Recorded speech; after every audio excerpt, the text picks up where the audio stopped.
Este webinar se llama Videojuegos e Innovación entre la diversión, la creatividad y la productividad. ¿Qué vamos a discutir hoy? Vamos a primero entender un poco qué es Brave. Algunos de ustedes nos conocen, otros probablemente es la primera vez que han estado en un webinar de nosotros. Vamos a discutir un poco sobre los videojuegos y los seres humanos, algo de conceptos básicos y cómo de golpe podemos entender que hay una relación entre nuestra propia humanidad con los videojuegos, una mirada a la producción de videojuegos, algunos, digamos, unos tips o unos indicadores muy básicos para poder entender cómo funciona esta industria. Gamification como herramienta simplemente para definir el concepto de gamification. Vamos a explorar también un poco la industria de los videojuegos y a dar finalmente unos mensajes claves. Entonces tenemos bastante que recorrer, así que podemos ir iniciando. Entonces, lo primero, contarles qué es Brave. Básicamente, nosotros somos una firma independiente de innovación estratégica dedicada a transformar industrias desde el diseño estratégico. Trabajamos con organizaciones de todos los tamaños para poder, digamos que llevarlos a hacer innovación a través del diseño estratégico. Eso no solamente incluye digamos que cosas que probablemente se les vienen a la cabeza como UX, UI y demás, sino que también incluye, de hecho, videojuegos, narraciones interactivas, entre otras cosas que les voy a contar un poco más adelante. Por ahora, digamos que les cuento que somos una firma independiente de innovación que trabaja todos los días con líderes visionarios para construir el futuro. ¿Listo? Más adelante, como les digo, vamos a contarles un poco más de cómo trabajamos y qué es lo que hacemos. Muy bien, entonces iniciemos el tema y es, bueno, los videojuegos y los seres humanos, ¿no? Vamos a entender un poco cómo funciona este mundo de los videojuegos. Seguramente las personas que están conectadas hoy les gustan los videojuegos, los han jugado un montón, son fans de videojuegos o seguramente algunos también son desarrolladores o líderes de innovación en diferentes organizaciones que son, digamos, que han estado curioseando o que les interesa el mundo de los videojuegos. Casi que cuando hablamos de videojuegos siempre tenemos que volver a esta persona, Jane McGonigal, una persona que se ha dedicado toda su vida no solamente a investigar sobre videojuegos, sino también a investigar sobre Futures Thinking, que es una de las herramientas que nosotros continuamente utilizamos en Brave para hacer consultoría con las organizaciones. Jane McGonigal tiene, digamos que unos conceptos muy interesantes sobre cómo funciona el mundo de los videojuegos y una de las cosas que empieza diciéndonos es que hoy en día los juegos vienen en más formas y plataformas que nunca antes. Siempre, digamos que ha existido la idea del juego casi que nace con la misma civilización, pero poco a poco ha ido evolucionando y hoy nos enfrentamos a una realidad de una industria que es además gigante, que tiene unas capacidades impresionantes, que podría ser fácilmente una industria mucho más grande que la industria del cine y de la música unidos. Es una industria gigante y eso lo que nos muestra es que los videojuegos casi que hoy en día están en todo lado. Por un lado, digamos que están en cualquier lugar. Segundo, que cualquier persona los puede jugar y que cada día se crean más videojuegos con formas y configuras completamente diferentes a las que hemos visto hasta ahora, ¿no? Entonces, queríamos empezar simplemente con esta parte porque Jane McGonigal, digamos que nos cuenta algo supremamente importante y es cuáles son esos 4 rasgos característicos de un juego, cuáles son esas 4 cosas que nosotros podemos como catalogar o podemos pensar que son las cosas características de un juego, sea el que sea. El primero es que tienen un objetivo. Todos los juegos tienen que tener un objetivo, ¿no? Digamos que hay una consecuencia directa que los jugadores conocen y quieren alcanzar, que nos permite enfocarnos y brinda un propósito al juego. Un juego sin objetivo, pues no es un juego. Si ustedes piensan en un juego como el fútbol, pues el fútbol tiene un objetivo y es tratar de meter la mayor cantidad de veces esa pelota en ese arco. Entonces, todos los juegos tienen un objetivo y digamos que esa es la primera cosa que tenemos que entender o de los primeros rasgos característicos para poder analizarlos. Segundo, Jane McGonigal nos dice que todos los juegos tienen reglas, es decir, hay unas limitaciones para perseguir ese objetivo y hay, digamos que una capacidad que tiene el ser humano para poder hacer pensamiento estratégico, eliminar las opciones más obvias y pensar que a través de las reglas puedo llegar a cumplir el objetivo, digamos que incluso superando esas reglas. Por supuesto, cuando vemos un ejemplo como el del fútbol y usted me dice como, bueno, venga, coja el balón, llévelo está en la cancha y lo que tiene que hacer, el objetivo es que lo tiene que meter muchas veces en el arco. Pues para mí es bastante simple, simplemente coger el balón, llevarlo al arco y ponerlo en el arco, ¿no? Ese es el proceso.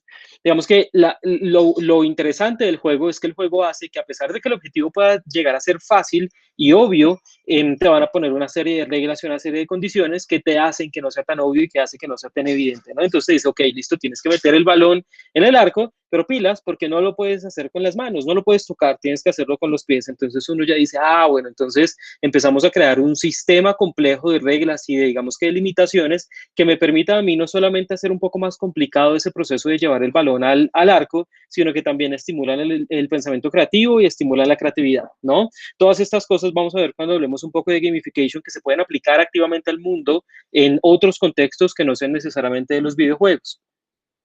El siguiente rasgo característico es algo que Jane McGonigal llama como el sistema de retroalimentación. Supremamente interesante porque muchas veces el sistema de retroalimentación lo obviamos o no nos damos cuenta que existe, pero una de las cosas que es fundamental para un juego es que tiene que haber algo que me diga si estoy llegando o no a cumplir ese objetivo, en qué momento voy del objetivo, por un lado, y por el otro lado que nos lleva a entender si ese objetivo efectivamente lo estoy logrando con las reglas que me están colocando. Si ustedes se van a muchos de los ejemplos de los juegos que ustedes probablemente han jugado, pensemos en juegos como Cut the Rope o como Parchís o como todos estos juegos tienen elementos dentro de su interfaz que lo que hacen es casi que establecer ese tipo de cosas en el juego, ¿no? Establecen que hay un sistema de retroalimentación, de pronto tienen un marcador de la partida, en donde dice que hay, digamos, que una serie de puntos que tienes que ganar, en donde dice que de golpe tienes un tiempo límite que tienes que cumplir. Entonces, en ese sentido, lo que hacen los juegos, digamos que uno de los rasgos característicos de los juegos, efectivamente, es tener ese sistema de retroalimentación. Un elementos que están en el proceso que le ayudan al jugador a decir, oiga, es que en este punto estás para poder alcanzar el objetivo. Piensen en el fútbol, en el marcador es un sistema de retroalimentación. Todos los juegos tienen que tener algo que le comunique al jugador en qué punto va del juego. Incluso si es el mismo tablero, pensemos en un juego como ajedrez. Ajedrez tiene un marcador, digamos que en el ajedrez un poco más profesional, incluso en parchís también pasa, desde pronto se tiene un registro al lado, pero en esencia el marcador de ajedrez pues es el tablero mismo. El tablero me está contando en qué punto estoy para alcanzar ese objetivo. Entonces eso es absolutamente importante. Y el último, que parece bastante obvio, pero digamos que no lo es en realidad, es el tema de la participación voluntaria. Un juego necesita que activamente las personas que están jugando estén de acuerdo tanto con el objetivo, las reglas y el sistema de retroalimentación, ¿no? Es como la historia del que estaba, cuando estamos jugando fútbol, el que coge el balón o el dueño del balón coge, lo rompe o lo tira y se va bravo. Pues si hace eso, ya no está, digamos que alineado con los objetivos, ya no está alineado con las reglas, por lo tanto, digamos que su participación voluntaria no existe y por lo tanto, pues digamos que el juego no existe el juego. Entonces es súper importante que en los juegos exista esa participación voluntaria para poder jugar, que todos los jugadores estén en el mismo nivel, estén conscientes y de acuerdo con los objetivos, las reglas y el feedback o el sistema de retroalimentación, ¿no? Entonces, finalmente eso nos lleva, digamos, con una definición que a nosotros nos gustó un montón de qué son los videojuegos, y está en Bernard Suites, en donde nos dice, jugar un juego es el esfuerzo voluntario para superar obstáculos innecesarios. Eso es probablemente la mejor definición que existe de un videojuego. Nosotros decimos, o en general de un juego es precisamente eso, es un esfuerzo voluntario que nos permite superar obstáculos innecesarios. Para poder coger este balón y llevarlo en la cancha, ponerlo en el arco, tenemos que hacer algo difícil, ¿no? En realidad es una función bastante fácil, simplemente lo cogemos y lo llevamos allá. Nosotros activamente, a partir de nuestra participación voluntaria, lo que dice Jane McGonigal, estamos diciendo, oiga, es que efectivamente nosotros queremos hacerlo y queremos enfrentarnos a un reto en donde me coloques un montón de obstáculos innecesarios, 11 tipos al frente que en realidad los necesito hoy, no los necesito, pero que los voy a poner ahí porque yo voluntariamente quiero superarlos y llevar ese balón al arco a través de trabajo en equipo o en fin, ¿no? Entonces, eso es una definición súper bonita porque nos lleva a pensar que efectivamente el juego requiere no solamente participación voluntaria, sino una serie de retos que nos llevan al límite y que nos permiten explorar hasta dónde somos capaces de llegar. Y eso es lo que le da, digamos, que esa magia a los juegos, ¿no? Y podríamos pensar en cosas como la competencia, por ejemplo, que hace parte de los juegos. Decimos, no, es que de pronto para pensar en videojuegos también tenemos que pensar en la competencia, o tenemos que pensar en la idea de ganar o de perder, o tenemos que pensar que hay un final, o tenemos que pensar que hay tecnología de por medio, o si hago un juego sí o sí tengo que tener pues un músculo tecnológico gigante, y la verdad es que no. cuando hablamos de un videojuego estamos diciendo que esos son los componentes, los rasgos específicos, digamos que los más importantes, los que dice Jane McGonigal, pero cosas como esas que les acabo de contar de la competencia, la idea de ganar, son simplemente cosas adicionales que se le ponen a los juegos. La competencia misma incluso y la idea de ganar o de perder puede que ni siquiera haga parte del juego. Un juego puede funcionar sin la idea de ganar y de perder. Incluso existen juegos que son finitos o infinitos, es decir, que hay algunos que tienen finales establecidos, que sabemos que empezamos en un punto A y terminamos en un punto B, y hay otros que empiezan y no sabemos en dónde terminamos. Pensemos en un juego como Subway Surfers. En Subway Surfers, digamos que la única cosa que me va a decir en qué momento termina el juego es cuando yo, digamos, que me tropiece y me caiga, pero más allá de eso, el juego en sí mismo no tiene un final, no es una competencia en donde yo vea el final de la partida.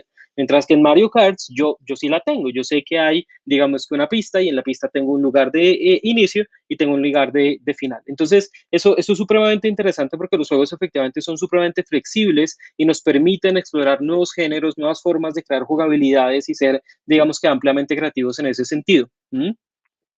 Acá quería contarles un poco la historia de Atari como precursor de la era contemporánea, pues acá digamos como un medio paréntesis de historia, y es que Atari para nosotros, digamos que para la industria tecnológica en particular, tiene una importancia impresionante. Hay una historia por allá que cuenta que Steve Jobs llegó un día a Atari, antes de ser Steve Jobs, cuando era simplemente un dropout de la universidad, y se sentó en Atari y dijo, ¿sabe qué? Yo no me muevo de Atari, yo no me muevo de esta silla hasta que usted me contrate. Y voy a hacer que usted me contrate, le decía ahora a Nolan Bushnell, que es uno de los personajes más importantes en la historia de la revolución tecnológica. Y la verdad se dicha es que Atari estaba conformado como una empresa absolutamente distinta. Este personaje, Steve Jobs, quería entrar a trabajar a Atari porque veía en Atari una empresa completamente diferente. Atari era una empresa que sacaba innovaciones impresionantes, no miren la que está en la foto porque de hecho el juego de E.T. fue bastante malo, pero en general hicieron cosas impresionantes dentro de su historia en Atari. Y una de las cosas que realmente marca la historia de la tecnología con Atari es que Atari pues finalmente empieza a tener unas formas de organización, unas formas de trabajo dentro de la misma organización que transforman completamente el mundo. Apple, digamos que como lo conocemos hoy, y en general toda la industria tecnológica, todo lo que pasa en Silicon Valley, viene inspirado de Atari. Era un lugar en donde se trabajaba de una manera muy distinta, en donde era un montón de hippies trabajando, haciendo cosas absolutamente creativas, y de hecho Atari es de las primeras organizaciones que empieza a aplicar activamente User Experience Design en productos tecnológicos. Son de los primeros que empiezan a pensar en una interfaz de usuario pensada para el disfrute y para el gozo dentro de las consolas o dentro de los productos de juegos. Entonces, eso es lo que le hace de alguna u otra forma, digamos que le hace clic a Steve Jobs, y muchas de las cosas que vive Steve Jobs después en Apple y que vemos no solamente en Apple, sino en toda la industria tecnológica y de ahí en todo el fenómeno de transformación organizacional del mundo, viene inspirado por Atari, que es una historia en realidad bastante chévere. Entonces, esto simplemente para contarles que finalmente los videojuegos no solamente han impactado a un nicho pequeño de personas, no solamente es algo que utiliza el típico chino de 13 a 30 años que está metido abajo en un basement jugando como loco, sino que en realidad los juegos, no solamente desde el punto de vista organizacional, sino también desde la misma jugabilidad, han transformado el mundo poco a poco y no nos hemos dado cuenta muchos de ello, de esa transformación. Entonces, efectivamente, lo que nos hemos empezado a dar cuenta es que esos juegos, esos momentos de jugabilidad generan unas conexiones emocionales y neuronales muy interesantes, ¿no? Generan cosas dentro de los seres humanos que nunca antes habíamos visto. Hay momentos, hay sentimientos, hay conexiones neuronales, hay emociones, hay químicos que empieza a producir el cuerpo cuando juega un videojuego que no son, digamos que fáciles de conseguir en cualquier otra situación de la vida. Dice Jay McGonigal que jugar para el cerebro es exactamente lo opuesto a estar deprimido, y eso es una cosa supremamente interesante. Los componentes químicos que están de un lado y del otro son completamente diferentes. Lo que dice es que jugar nos lleva a generar esos sistemas de atención, esos sistemas de memoria, adrenalina, gratificación, emoción, cosas que nos alejan diametralmente de los mismos, digamos que los sentimientos que provocan la depresión, o digamos que los químicos que generan la depresión en el cerebro. Biológicamente hace que nos sintamos mejor, que podamos pensar con mayor claridad, generar mejores conexiones sociales e incluso ser más positivos. Existía este mito gigante que por fortuna poco a poco lo hemos ido superando como humanidad, y es que pilas con los juegos, porque es que los juegos lo que va a hacer es que su niño se desconecte completamente del mundo.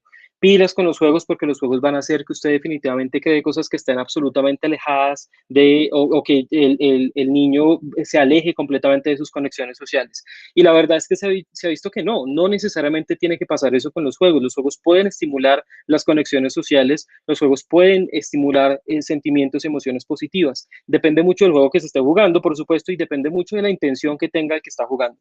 Pero en esencia, estamos hablando de unas, digamos que oportunidades y conexiones emocionales encontradas que nos permiten ver en los juegos algo muy positivo para la humanidad.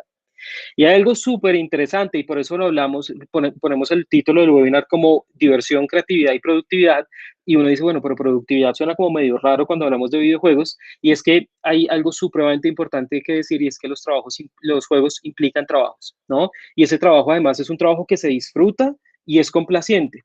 Ustedes acuérdense cuando juegan algún juego cualquiera, pensemos en Farmville, estos juegos de granjitas. Cada una de las acciones que ustedes llevan a cabo en los juegos son acciones que literalmente son las mismas que podrían hacer en la universidad si son estudiantes o en el trabajo si son empleados. Entonces, cuando usted llega al trabajo le dicen hágame el favor y me envía tal correo o me diseña tal producto o me programa tal o X o Y cosa. Y esa lista de pequeñas tareas que usted tiene que hacer son exactamente las mismas listas de tareas que usted se sienta a hacer en un videojuego como Farmville o como SimCity Build It o como cualquier juego en realidad, en donde usted mismo se pone en su cabeza ciertas misiones, ciertas cosas que le van a ayudar a gratificarse para poder seguir avanzando en el juego y hace que eso se convierta en un trabajo, un proyecto para hacer, un proyecto para desarrollar. Por eso es que empezamos a entender que los videojuegos son lugares de trabajo y en ese sentido, como son lugares de trabajo, nos empiezan a nacer un montón de preguntas y es ¿por qué entonces la gente lo disfruta?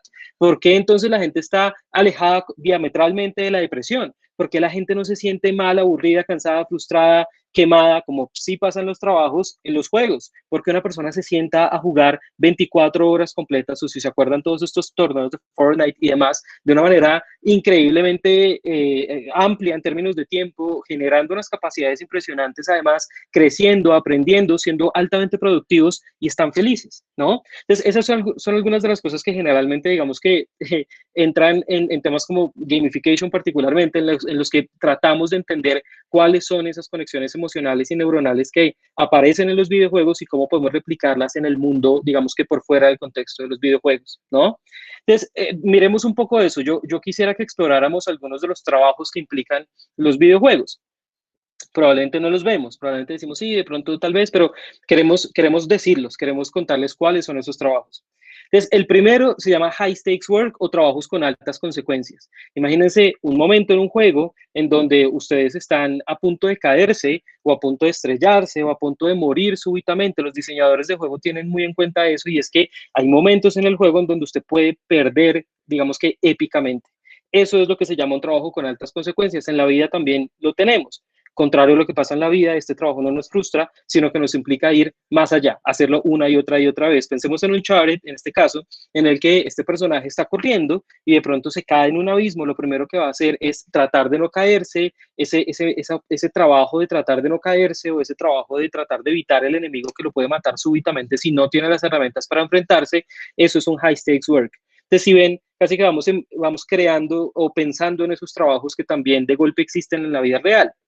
Hay otro que se llama Busywork, supremamente interesante. Ustedes de pronto van en Transmilenio a las 6 de la tarde y a las 6 de la tarde ven que una persona de 65 años, que de pronto es una señora, que seguramente trabaja en servicios o trabaja en un banco, en cualquier lado, está cansada, 6 de la tarde, acaba de llegar de su trabajo, de pronto 65 años es mucho, pensemos en unos 50 años, y ustedes ven un poco qué es lo que está haciendo en su celular y esta señora está como loca jugando Candy Crush y lleva todo el tiempo jugando Candy Crush, ¿no? Entonces, ¿por qué pasa eso? Porque dentro de los juegos también hay algo que se llama Busywork y es esta capacidad que tenemos de poner trabajos que son monótonos, que son cosas que son en realidad, digamos que muy mecánicas, digamos que la idea de jugar Candy Crush en realidad es bastante mecánico. Cuando vemos un Candy Crush, lo que hacemos con el Candy Crush es simplemente hacer swipe y unir los dulcecitos a partir de colores, eso es lo que hacemos simplemente, pero cuando hacemos ese ejercicio que es absolutamente mecánico, lo que estamos creando en el cerebro del ser humano es un estímulo para que se relaje,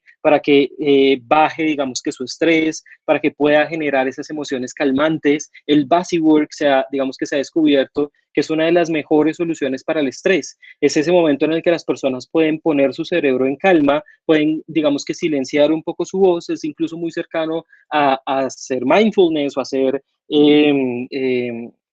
como reflexión interna y meditación y demás, porque el buzzword lo que nos dice es tú puedes seguir haciendo, tu cuerpo puede seguir funcionando, puedes seguir haciendo algo completamente, digamos que operativo, pero lo que vas a hacer es que vas a bajar esos niveles de adrenalina, vas a calmarte y vas a estar en un momento, digamos que de gozo. Acuérdense, digamos que esto no es nuevo, esto ha pasado en otros momentos en la humanidad. Si nosotros miramos los jardines zen, digamos que tienen esta misma lógica de bodywork, en donde a través de acciones muy mecánicas, repetitivas, suaves, tranquilas, lo que se hace es que se intenta llamar la calma del cerebro. Entonces, esto está intencionalmente puesto en estos juegos para que esos jugadores, que no son jugadores hardcore, que no son el chico que está en el basement o en el cuarto encerrado jugando como loco, sino otro tipo de personas pueden descubrir y encontrar otras emociones en esos trabajos, ¿no? Está el tema del mental work, que es ese pensamiento estratégico, un análisis de posibles consecuencias, trabajo mental, lo tienen muchos juegos, y es que los juegos nos implican pensar estratégicamente, nos implican pensar a largo plazo, nos implican tomar decisiones que de golpe sabemos que van a afectar siguientes movimientos o siguientes, digamos que las consecuencias a mediano o largo plazo en la partida. Entonces, ese trabajo mental es absolutamente valioso también y lo hacemos todos los días en nuestros trabajos, pero no nos damos cuenta y no lo disfrutamos como si lo hacemos en un videojuego. Está el tema del trabajo físico, que hay juegos que también lo motivan. Juegos como este, que es como el Dance Dance Revolution o el tapete o como lo llamemos, estos eran juegos o siguen siendo juegos que promueven el movimiento y la acción física, es decir, que permiten liberar endorfinas, que permiten hacer conexiones sociales, que permiten mover el cuerpo. También existen estos tipos de juegos y estos tipos de trabajo. Están estos que son como el discovery work, que son momentos en donde descubro espacios, ¿no? Esta capacidad que tenemos para explorar lugares, digamos que es muy conocida como uno de los trabajos importantes en los videojuegos. Acuérdense juegos como Minecraft, acuérdense juegos como Age of Empires, en donde de golpe yo entro al juego y empiezo a explorar el espacio, ¿no?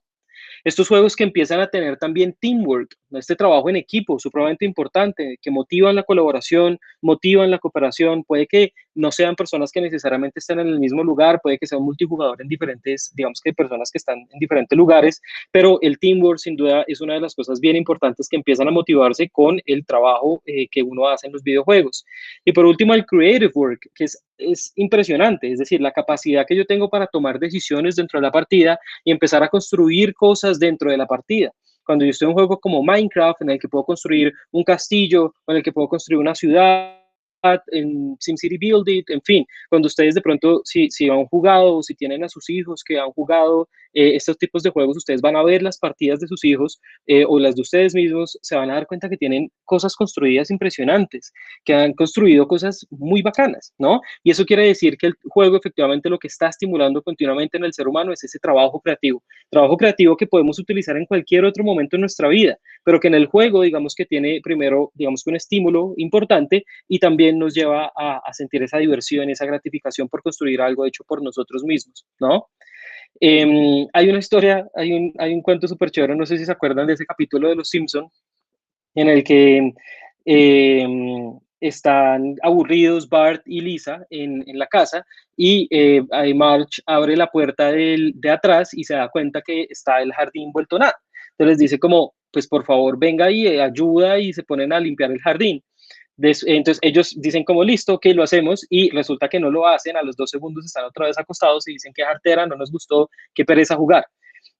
Pasa después el siguiente corte y lo que pasa es que sale una feria de videojuegos y en la feria de videojuegos lo primero que hace Bart es buscar el juego en donde él poda el pasto o en donde riega las maticas. Entonces Marge queda como, pero si te lo pedí en la vida real, o sea, si te lo pedí y dijiste que era una jartera, porque ahora si es un juego sí lo haces. Y eso nos pasa continuamente porque los videojuegos generan una magia distinta, nos alejan de ciertas situaciones, digamos que hartas de la vida real, y eso es algo que vale la pena estudiar desde el punto de vista psicológico, ¿no? Entonces, esas son emociones despertadas, cosas que efectivamente va sintiendo el ser humano y que son supremamente importantes de cara al videojuego. Hay dos que nos gusta, de las que nos gusta mucho hablar, y es esta idea del euestrés, ¿no? El euestrés cuando se genera un estrés positivo. Se ha visto que los juegos efectivamente pueden generar momentos de frustración, momentos de angustia, momentos de miedo, se pueden generar emociones, digamos, que pueden ser también complejas y no tan positivas. Pero contrario a eso, lo que nos pasa en la vida real es que cuando sentimos esas cosas, pues de golpe nos lleva al estrés y el estrés nos enferma y tiene unas, digamos que tiene unas consecuencias directas en nuestro cuerpo. Lo que pasa con los juegos es que se crea esta nueva, digamos que lógica del estrés que se llama euestrés, y es que es este estrés positivo que lo que hace es que no nos enferma, sino que por el contrario nos contribuye y ayuda a nuestro cuerpo, curiosamente, ¿no?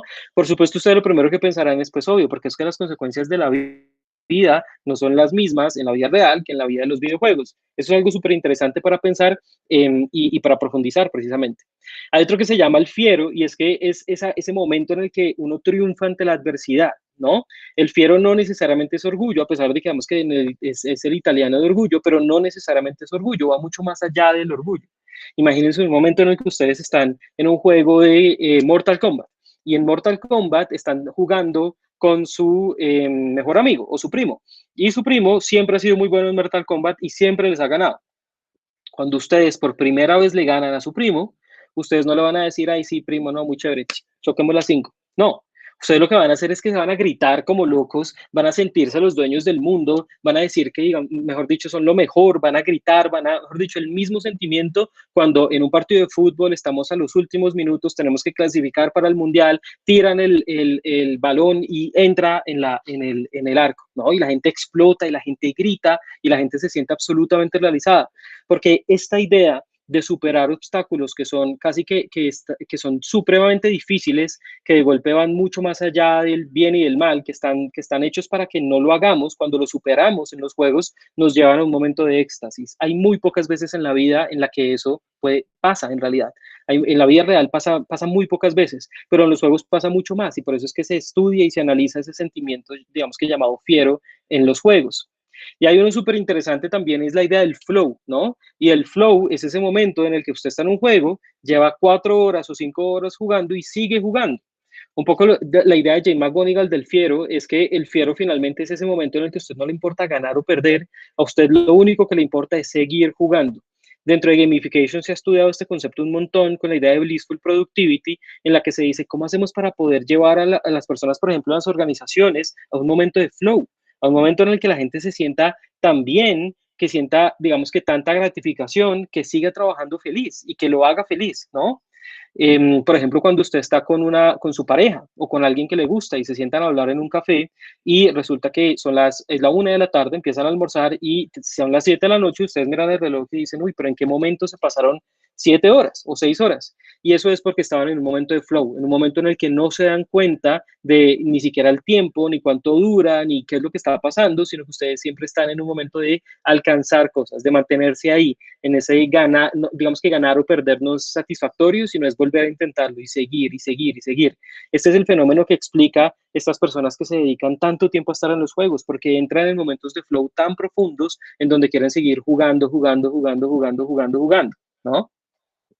Entonces, si ven, casi que esto es supremamente interesante porque nos lleva a pensar que esta es una industria que efectivamente tiene algo supremamente disruptivo y muy interesante, y es que nos permite explorar sentimientos nunca antes explorados en el ser humano y estimular cosas que son realmente muy valiosas para la emotividad de los seres humanos. Entonces, entremos en esta segunda parte, que es una mirada a la producción de videojuegos, porque la verdad es que los videojuegos son un producto que une ciencia, arte y muchas cosas más. Es uno de los pocos productos culturales que efectivamente une tecnología, programación, pero miren que además en este libro que nos gustó un montón, que es el The Art of Game Design de Jess Shell, él habla de todas las posibilidades y de todas las ciencias y de todos los campos de pensamiento que se meten en la creación de videojuegos. Para poder crear un videojuego uno tiene que meter mucho de negocio, tiene que meter mucho de psicología, tiene que meter matemáticas, tiene que meter historia, arquitectura, animación, diseño, comunicación, cinematografía, antropología, muchas cosas que se unen en un producto tan complejo como lo es un videojuego en términos no solamente de producción, sino también de consumo. Entonces, eso nos lleva a ser un producto en realidad bastante especial en el mundo, que necesita además, digamos que una infraestructura, digamos que un esfuerzo bien grande en términos de capacidades, ¿no? Hay un libro que se llama Blood, Sweat and Pixels de Jason Schrader, que es supremamente interesante porque efectivamente dice, oiga, pero entonces, ¿por qué es tan difícil hacer los juegos? La verdad es que hacer un videojuego es difícil, es un proceso que es complejo, que necesita trabajo, Muy pocos juegos, o digamos que muy pocos juegos han sido realmente como completamente exitosos o muy exitosos.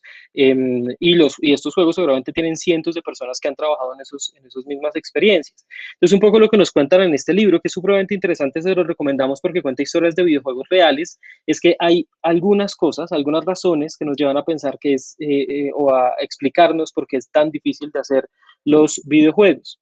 Lo primero que nos dice es que los videojuegos son altamente interactivos. Eso quiere decir que necesitan una capacidad tecnológica casi que para hacer render en tiempo real. Las máquinas con las que se juegan juegos, los más complejos, piensen en un Resident Evil, un The Last of Us, un God of War, son juegos que necesitan una consola muy bien diseñada, una consola muy fuerte, con unas capacidades muy grandes, ¿no? Entonces, es difícil hacerlos porque necesitan mucho poder tecnológico los videojuegos, ¿no? Lo segundo, según Jason Schroeder, ¿no? Dice, lo segundo porque la tecnología parece estar en constante cambio. Tiene que construirse casi que tecnología desde cero para que se adapte al juego. Muchos de los juegos que vemos o que conocemos el lanzamiento del juego cada mes, un Resident Evil o un Assassin's Creed, en fin, son juegos que se hacen con tecnología casi que únicamente pensada para ese juego. ¿Por qué? Porque son tan complejos, porque tienen tanta gente trabajando en ellos y porque toman tanto tiempo. El proceso de producción de un juego como estos grandes puede ser de 6, 7 años, que probablemente la tecnología con la que inician es completamente distinta a la tecnología con la que terminan. Entonces, necesita, digamos que una adaptabilidad tecnológica muy grande. Lo siguiente es que las herramientas siempre son diferentes. Entonces, como les decía, si bien digamos que el juego se demora 7 años en producción, o 6 años en producción, o 5 años en producción, pues esas tecnologías van evolucionando muy rápido. Por eso es que gran parte de las agencias o de las empresas que hacen videojuegos tienen motores de construcción de videojuegos o software para construcción de su videojuego que es casi que de ellos puramente, casi que pensados únicamente para ese juego, porque es muy difícil poder estar a la par del avance tecnológico con un juego que consume mucho más tiempo de desarrollar y que digamos que tiene unas necesidades tecnológicas muy puntuales, ¿no? Y lo último que dice es que la coordinación de los proyectos es imposible. Los juegos son, de nuevo, de los pocos productos en los que se combinan muchos saberes, en donde uno tiene que trabajar con diseñadores y con ingenieros y con artistas y con storytellers y con cinematógrafos y con directores de arte, con directores de cinematografía o de fotografía, y con diseñadores de modas, diseñadores industriales, con personas encargadas a trabajar todo el tema de ergonomía. Hay un montón de personas metidas en los videojuegos y un montón de saberes que se necesitan tener, así que hacer un proyecto en el que puedan cuadrar tantas personalidades tan diferentes es muy difícil, según él. Dice, es casi que imposible, entonces hay que tener mucho también de project management, hay que tener mucha sabiduría para poder hacer un videojuego que logre integrar a esos múltiples saberes que pueden entrar en un videojuego. Hemos visto nosotros muchos ejemplos de juegos en donde efectivamente casi que se nota que efectivamente el juego tiene un enfoque mucho más, digamos que de programación o de programadores y que de pronto le falta arte o que le falta desarrollo visual o que le falta la jugabilidad o que le falta innovación y creatividad, porque casi que tiene que ser una mezcla de una serie de ingredientes perfectos. Y lo último que dice él es que es casi que imposible saber si un juego es bueno hasta que se siente la persona a jugarlo. A pesar de que los juegos, curiosamente lo que pasa mucho con las otras industrias tecnológicas es que uno siempre le dicen tienes que hacer validación, validación, validación, validación. Ok, en los juegos no es suficiente hacer validación, no es suficiente. Casi que cuando se lanza un videojuego siempre se va a tener el miedo y la duda de ¿será que es suficiente? ¿Será que es el juego divertido, lo suficientemente divertido para que la gente le guste, lo baje, lo descargue, lo utilice? Es muy difícil llegar a ese punto en el que podemos saber si es en realidad completamente divertido, a menos de que lo lancemos. Entonces, por eso es que digamos que es un riesgo tan grande, es riesgoso hacer un videojuego usualmente en diferentes industrias. Para nosotros en ese sentido, entonces hay 4 factores adicionales que hacen que esto sea difícil, ¿no? Lo primero, que seas un gamer, esto nos encanta, y es que seas un gamer aficionado no quiere decir que seas un diseñador de videojuegos. Debes entender que atrás de los juegos hay una teoría, hay una formación, hay una serie de cosas que hay que entender y que hay que aprender que probablemente como usuarios no las conocemos o no las vemos. Los diseñadores de juegos no necesariamente son gamers aficionados o apasionados. De hecho, dentro de los diseñadores, dentro de las agencias de diseño de juego, se contratan a personas que sean testers, que se dediquen únicamente a jugar. Porque muchas de las personas que están haciendo jugabilidad, pues simplemente no están jugando, ¿no? Sino que están creando a partir de, digamos que de su labor artística y conceptual el juego. Así que ser un gamer aficionado no quiere decir que seas un diseñador de juego definitivamente, y por lo menos desde nuestra experiencia, ¿no? Necesitas formarte, necesitas entender, necesitas conocer qué hay atrás de los juegos. Eso es como cuando decimos, bueno, yo soy muy bueno viendo series y a mí me encantan todas las películas, a mí me encanta ver películas. Bueno, ¿será que eres bueno haciendo películas? Seguramente necesitas algo de formación adicional para llegar a ese punto en el que no eres solamente un fan, sino que también eres un creador o un productor, ¿no? Lo siguiente es que los juegos deben construirse con un saber interdisciplinar desde la narrativa, la jugabilidad y el modelo de negocio. No es que yo soy muy bueno programando, yo soy muy bueno haciendo productos, digamos que tecnológicos, yo puedo hacer un videojuego sin duda, pero también necesitas tener un componente narrativo, necesitas saber contar historias, necesitas entender las jugabilidades, cómo puede ser engallador, interesante, atractivo para la gente, y necesitas un modelo de negocio para que efectivamente puedas hacer ese producto rentable, ¿no? Y ahí está el tercer punto que creo que conecta muy bien con el anterior, y es que en muchos países, como Colombia, es prácticamente imposible encontrar financiación para proyectos creativos como los videojuegos, ¿no? Es muy difícil hacerlo, porque como tienen un riesgo tan alto de que a la gente puede que no le guste, y porque la mayoría de las veces no pensamos en la comercialización de estos juegos, entonces terminan siendo poco interesantes para los que los pueden financiar. Sin embargo, es casi que una misión como industria de todos en tratar de trabajar en eso, trabajar en que los juegos se conviertan en algo que se pueda financiar, que los juegos se conviertan interesantes para organizaciones, que los juegos se encuentren como oportunidades impresionantes para hacer innovación interna y externa en diferentes organizaciones. Entonces, sin duda, hay mucho trabajo por hacer, muchos países efectivamente lo trabajan y lo hacen y consiguen recursos para poder hacer estos videojuegos. Nosotros digamos que ahí vamos. Y el último es que es muy difícil formar a profesionales que diseñen y programan videojuegos con una mirada holística. Hay muy pocos. Si usted es ingeniero o es programador, buenísimo porque tiene la capacidad tecnológica, pero todavía le hace falta la capacidad, digamos que de entender las jugabilidades. Si usted de pronto es muy bueno en jugabilidad o en diseño de experiencias, en fin, pues de pronto le hace falta un poco de narrativa y de storytelling para contar una historia. O de pronto le hace falta ese componente tecnológico. Y digamos que siempre es difícil encontrar esos profesionales que de golpe vean los juegos como digamos que desde un punto de vista holístico, y por supuesto es cada día más difícil encontrar profesionales que tengan un conocimiento muy profundo de las tecnologías que se necesitan para jugar, para crear videojuegos. Entonces, por eso es que necesitamos hacer un proceso de formación muy fuerte en industrias como la de nosotros, en las que efectivamente estamos todavía muy lejos y necesitamos llegar a ese punto en el que seamos expertos realmente en estas industrias o en estas posibilidades de juego. Y por último, no, siguiente a eso, simplemente contarles esta idea de gamification. Acá no nos queremos quedar mucho porque sabemos que de golpe es un concepto que la gente conoce un montón y que se ha hablado un montón y que todo el mundo trata de aplicar todos los días. Cuando hablamos de gamification, nos encanta esta definición de Yuki Chou, y gamification es el arte de derivar toda la diversión y los elementos más atractivos que se encuentran en los juegos y aplicarlos en situaciones reales y productivas de la vida, ¿no? Es como hacemos para entender los videojuegos, conocer cómo funcionan, ver todos estos ingredientes que estamos viendo, por ejemplo, hoy en este webinar, y entenderlos a profundidad y aplicarlos en situaciones o en contextos que no son necesariamente de juegos. Y eso genera unas interacciones impresionantes. Hacer una aplicación que sea mucho más atractiva se puede hacer a través de gamification. Hacer una experiencia en un hospital que sea mejor y más, digamos que gratificante para el paciente, se puede hacer a través de gamification. Hacer una clase se puede hacer mucho más gratificante y atractiva con gamification. Mejorar las relaciones sociales e interpersonales en una organización se puede hacer a través de gamification.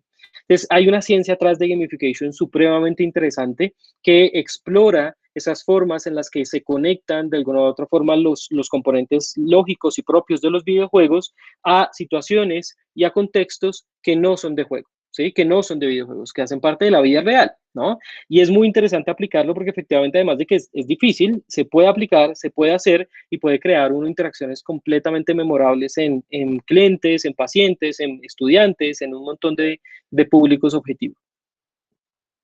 Y veamos un poco para terminar el tema de la industria de los videojuegos hoy. ¿Cómo funciona esta industria de los videojuegos? Acá está la imagen de Newzoo. Newzoo en su última publicación, queríamos ponerlo acá, pero creo que no lo alcanzamos a poner, y es que en su último reporte, Newzoo es una de las organizaciones que mide la industria, mide cómo está funcionando la industria de los juegos en el mundo. Hizo algo absolutamente interesante, y es que por primera vez publica lo que ellos llaman los arquetipos de los jugadores en el mundo. Curiosamente, de nuevo, siempre pensamos que ese arquetipo del jugador es la persona que está escondida en una habitación jugando 20 horas seguidas y creemos que ese es el único, ese hardcore gamer que llamamos, es el único que está conectado con el mundo de los videojuegos, y la verdad es que eso es absolutamente falso. Casi que más del 50% de las personas que hoy juegan juegos eh, no hacen parte ni de cerca de esa población.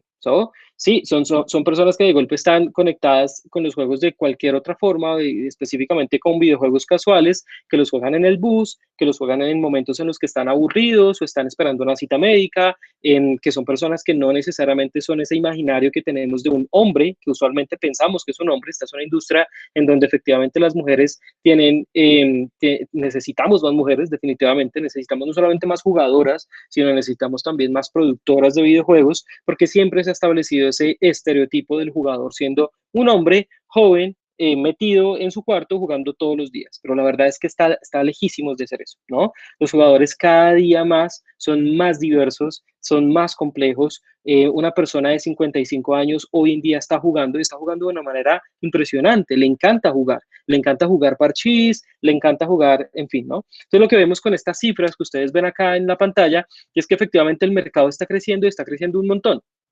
Nosotros creemos, digamos que acá en Brave, que esto es una predicción que se hizo en el 2019 para estos siguientes años. Creemos que esto va a subir un montón más, ¿no? En la situación en la que estamos con la pandemia, la realidad de los videojuegos es que la verdad es que la gente está jugando mucho más, la gente se está conectando más con videojuegos y se está convirtiendo, digamos que en algo que es muy ubicuo, que está en cualquier lado, ¿no? Entonces, acá está un poco de las cifras del mercado, va creciendo. Acá hay algo súper interesante, y es que efectivamente siempre pensamos que los juegos más conocidos o los que más se juegan se juegan desde consolas o se juegan desde computador, y la verdad es que de hecho el uso o el consumo de juegos en consolas y en computador está bajando. Lo que está subiendo es el uso de juegos que están en smartphones o en tabletas, precisamente juegos que son mucho más sencillos, que tienen otras formas de comunicar, son lo que llamamos juegos casuales, mucho más abiertos para otros públicos, que utiliza cualquier persona, que descarga fácilmente cualquier persona. Esos son los que más están ocupando o ganando terreno en el mercado global. Aquí está tal cual esa explicación. Entonces, si ven, digamos que los juegos de consola todavía siguen siendo muy populares y muy fuertes, pero están creciendo mucho los juegos que viven, digamos que dentro de la lógica del smartphone. Acá hay un caso que nos gustó un montón, que es el caso de Nintendo Switch. Ustedes probablemente tienen alguno Nintendo Switch en sus hogares, y Nintendo, la verdad, como organización, ya hablamos un poco de Atari, pero como organización Nintendo siempre ha sido absolutamente innovador y creativo a la hora de ver y repensar la industria de los videojuegos, ¿no? Nintendo en el 2006 lanza algo que cambia completamente la industria, y es el Nintendo Wii. Con el Nintendo Wii, esta idea de la consola del Wii se cambia o se refresca esta idea de los juegos casuales, se empieza a tener, si ustedes se acuerdan de las propagandas de Wii, se empieza a tener la idea con el que el juego es un lugar familiar, en donde puede jugar el abuelo, en donde puede jugar el papá, en donde, si se acuerdan de la propaganda de Wii, casi que todos podrían entrar a Wii Sports y hacer, digamos que ejercicio físico, moverse. Se empieza a sacar el juego de esa lógica tan cerrada digamos que de los hardcore gamers o de las consolas, y se lleva a algo un poco más familiar y un poco más abierto. De hecho, Wii se convierte en la consola más vendida en Estados Unidos de juegos, o digamos que la consola de juego más vendida. Hasta ahora, ¿no? Ahora Nintendo hace una segunda apuesta muy interesante, que se llama el Nintendo Switch, ¿no? Y este ejemplo que vemos acá, pues es el labo del Nintendo Switch. Por primera vez, digamos que ya hay otros ejercicios que han hecho PlayStation y demás, pero acuérdense que la innovación no la hace el que primero le pega, sino el que le pega mejor. Y Nintendo le ha pegado mucho mejor a la idea de combinar esta lógica de juegos, digamos que casuales, juegos que viven en los celulares, que son fáciles de jugar, que son mucho más coloridos, que tienen, digamos que narrativas más positivas, combinándolos con consolas especializadas, con un poder tecnológico mejor, con una ergonomía mejor también, con unos controles diferenciados, y no solamente une estos dos mundos del jugador hardcore y del jugador casual, sino que también trae de nuevo el arcade con esta idea del Nintendo Labo, ¿no? El Nintendo Labo se convierte en esa memoria activa del arcade, de un lugar en donde, de un producto que yo puedo modificar, en el que yo tengo una interacción física, en el que yo puedo utilizar un espacio o un lugar para crear un artefacto de juego que es muy propio del arcade. Entonces, Nintendo lo que hace efectivamente es que, de nuevo, vuelve a revolucionar la industria y hoy se convierte el Switch en la consola más vendida en los Estados Unidos de juego, y cada día en nuestros países y en el mundo en general se venden más y más y más y más y más Switch porque cambian la jugabilidad. Una de las propagandas de Switch les invito a verla, es súper interesante. De estas propagandas lo que hacen es que muestran todo la vida o el journey que tiene un juego como Switch, y es que el niño empieza jugando desde su televisor con una consola tradicional, y de pronto tiene que irse al colegio, entonces coge la consola, coge la pantalla y se la lleva a su colegio y juega con sus compañeros al mismo tiempo en una partida, digamos que sincronizada, cada uno con su Switch, pero presentes, en vivo, viéndose, ¿no? Se comparten ese tipo de juegos o este tipo de contenido a través de esas consolas, llega a su casa, la consola se convierte en una consola familiar después, entonces la comparte con sus papás, la comparte con sus abuelos, y después la niña empieza a hacer o a jugar con el Nintendo Labo y a ponerle stickers y a personalizarlo y a volverlo propio, ¿no? Con algo como lo es el cartón, que es además, digamos que muy disruptivo para la industria porque se convierte en algo muy familiar para el público, ¿no? Entonces, finalmente lo que hace Nintendo Switch es que cambia el paradigma de los videojuegos en el mundo una vez más con esta idea del Switch, así como lo hizo con la idea de Nintendo Wii. Aquí está un poco para terminar el tema de las regiones y los mercados. Efectivamente, pues el mercado más grande de los videojuegos está en Asia Pacífico. Eh, el siguiente más grande está en Estados Unidos, pues digamos que en general en Norteamérica. El siguiente está en Europa, Middle East y África, y con un 4% chiquitico está Latinoamérica. Latinoamérica, digamos que todavía tiene que recorrer un montón y tiene que trabajar bastante en su industria de videojuegos. Aquí está un poco el foco en la industria latinoamericana, y es que efectivamente el mayor actor pues es México, ¿no? México es el primero que desarrolla videojuegos, el segundo es Brasil, el tercero es Argentina y el cuarto, aquí estamos nosotros, el cuarto de los cuartos. Sin duda tenemos una oportunidad gigante, un potencial gigante para crear juegos en Latinoamérica. Estamos hablando de 252 millones de personas jugando en Latinoamérica, con unas cifras que están creciendo además exponencialmente, ¿no? Miren, digamos que el porcentaje de crecimiento es bastante alto. Entonces, aquí digamos que sin duda hay una oportunidad gigante para crear este tipo de interacciones, de productos interactivos que logran conectarse muy bien con la gente.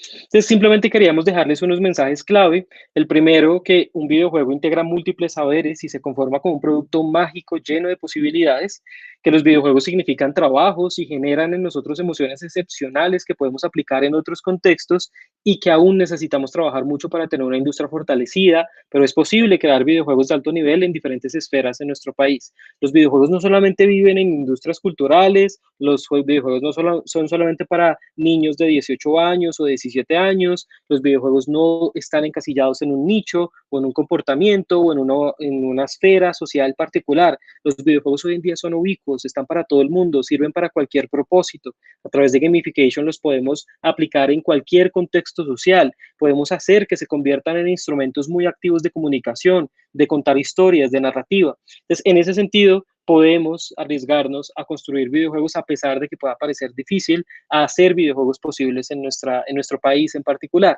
Eso es en parte lo que nos gusta a nosotros en Brave, y es construir ese tipo de interacciones, de productos que realmente llamen mucho la atención y cuenten una historia distinta. Con eso quiero aprovechar para lanzar oficialmente. Ustedes, bueno, digamos que esto los vamos a contar en unos segundos a profundidad, pero nosotros tenemos una iniciativa muy interesante que es Brave Campus. Brave Campus es básicamente nuestra ala de formación. Lo que hacemos es que ofrecemos cursos a la comunidad en general, digamos que a costos además muy, muy accesibles, para que puedan conocer sobre este tipo de cosas, sobre videojuegos, sobre diseño estratégico, sobre Net Promoter System para Customer Experience, sobre diferentes cosas, ¿no? Y con esta charla, con este webinar, queremos lanzar nuestro curso que es Introducción a Narraciones Interactivas y Videojuegos. Es un curso de introducción, digamos que abierto para cualquier persona que le interese los videojuegos, porque la intención va a ser conocer y explorar esas posibilidades que nos da la creación de narraciones interactivas y videojuegos como productos culturales que son protagonistas en la innovación organizacional.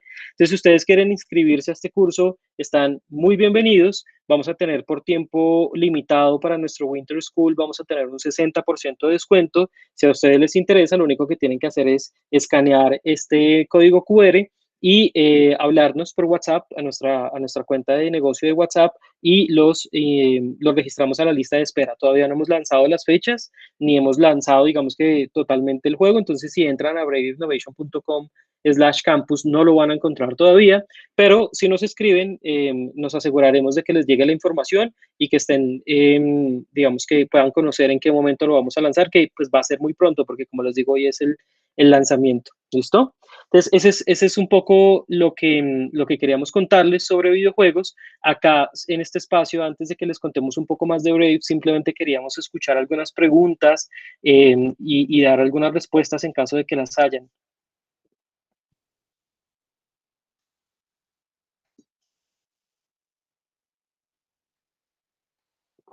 ¿Alguna pregunta?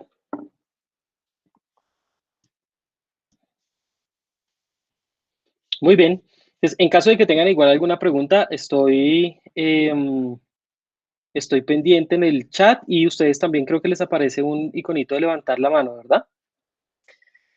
Bueno, Diego dice, ¿qué lenguajes recomiendas para empezar a desarrollar juegos? Bueno, pues digamos que uno puede desarrollar juegos con HTML sin ningún problema. De hecho, puede uno hacerlo incluso a modo de prototipo, ni siquiera sin programar. Una de las cosas que nosotros recomendamos incluso a las personas que están iniciando es que antes de que usted se vaya a programar un videojuego, haga un prototipo de su videojuego visual en el que usted pueda entender cómo funciona conceptualmente su videojuego. Nosotros no nos encariñamos mucho con la idea de empieza a programar y haga ya un producto interactivo porque no necesariamente eso lo va a hacer bueno. Es mejor que usted empiece haciendo prototipos, es mejor que usted haga pruebas, que usted conozca el producto, que usted entienda cómo va a meter narrativa, cómo va a ser la jugabilidad, cómo van a ser las interacciones antes de que se vaya a programar directamente. Y ya cuando usted empiece a programar, usted puede hacer un juego en realidad en lo que quiera, puede hacerlo en HTML, lo puede hacer en Progressive, si usted quiere volverse un poco más pro, pues puede empezar a aprender C++ y puede empezar a aprender un poco sobre los entornos, digamos, que desarrollo como Unity, en fin, pero digamos que la recomendación que nosotros tenemos es, antes de que usted se vaya a desarrollar un juego, a programar un juego como tal, hágalo un prototipo, dibújelo, haga sketch de ese videojuego, piense desde la jugabilidad y de golpe va a tener digamos que un conocimiento mucho mejor del juego. Nos ha pasado mucho que los juegos que se lanzan son juegos que están pensados desde la programación, como les digo, y se olvidan de esas características muy profundas de jugabilidad, narrativas, algo que sea engallador, que cuente una historia, en fin, ¿no? Ah, bueno, y también Swift y Java también pueden utilizar, sin duda. Sí, esta sesión queda grabada, sin duda.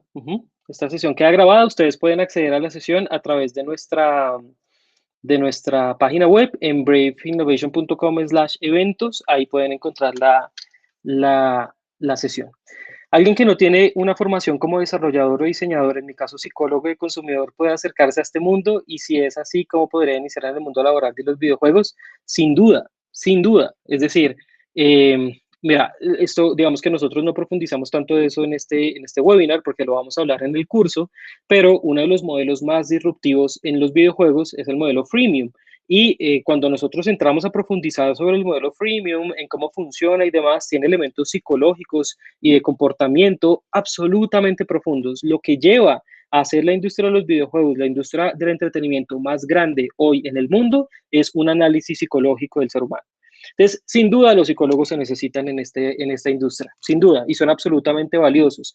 ¿Cómo puedes empezar en el mundo laboral de los videojuegos? Bueno, pues digamos que primero teniendo algo de formación o formándote en videojuegos, entendiendo cómo funciona un videojuego, qué significa esto del modelo freemium, cómo se puede aplicar psicología al consumidor, cómo podemos entender esas conexiones emocionales en el juego, y así digamos que digamos que puede ser ir empezando con esta apuesta, digamos que de meterte en el mundo de los videojuegos, pero muchas empresas todos los días están buscando psicólogos para poder aplicar digamos que mucho de psicología y de análisis del comportamiento en los videojuegos, sin duda. Ujú. ¿Alguna otra tienen por ahí? Brave solamente presta formación en desarrollo de videojuegos o también tiene otras áreas como por ejemplo programación web. Prestamos formación y también tenemos otras áreas como programación web. Digamos que nosotros podemos hacer desarrollos en productos interactivos.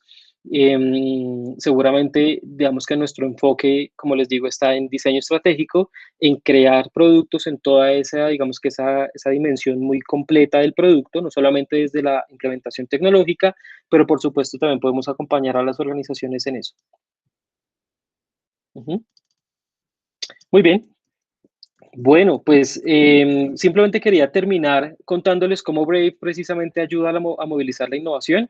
En esto voy a tratar de ser muy rápido y es que estas son algunas de nuestras líneas de trabajo. Trabajamos diseño estratégico, innovación organizacional, transformación digital, precisamente como me preguntabas, Diego, y mercado estratégico y narraciones digitales. Esta idea de los videojuegos y como digamos que todo lo que hacemos desde el punto de vista de diseño interactivo lo utilizamos o lo trabajamos desde esta línea de trabajo de narraciones digitales.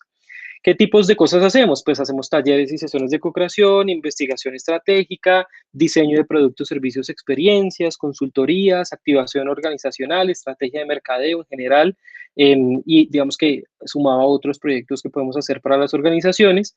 Estas son algunas de las metodologías que utilizamos, desde Service Design hasta Design Leadership, Future Thinking. Digamos que estas son algunas de las cosas que ponemos en práctica y aplicamos en nuestros proyectos también.